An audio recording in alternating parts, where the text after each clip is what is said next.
رسول اللہ صلی اللہ علیہ وآلہ وسلم نزول قرآن کے وقت بہت سختی محسوس فرمایا کرتے تھے، اور اس کی علامتوں میں سے ایک یہ تھی کہ یاد کرنے کے لیے آپ اپنے ہونٹوں کو ہلاتے تھے۔ ابن عباس رضی اللہ تعالیٰ عنہ نے کہا، میں اپنے ہونٹوں کو ہلاتا ہوں جس طرح آپ ہلاتے تھے۔ سعید کہتے ہیں، میں بھی اپنے ہونٹ ہلاتا ہوں جس طرح ابن عباس رضی اللہ تعالیٰ عنہ کو میں نے ہلاتے دیکھا۔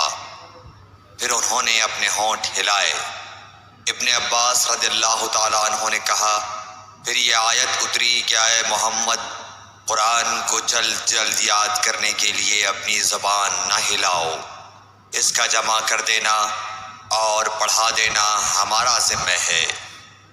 حضرت ابن عباس رضی اللہ تعالیٰ عنہ کہتے ہیں، یعنی قرآن آپ صلی اللہ علیہ وآلہ وسلم کے دل میں جمع دینا اور پڑھا دینا ہمارے ذمہ ہے۔ پھر جب ہم پڑھ چکے تو اس پڑھے ہوئے کی اتباع کرو۔ ابن عباس رضی اللہ تعالیٰ عنہ فرماتے ہیں، اس کا مطلب یہ ہے آپ اس کو خاموشی کے ساتھ سنتے رہو، اس کے بعد مطلب سمجھا دینا ہمارے ذمہ ہے۔ پھر یقیناً یہ ہماری ذمہ داری ہے کہ آپ اس کو پڑھو، یعنی اس کو محفوظ کر سکو۔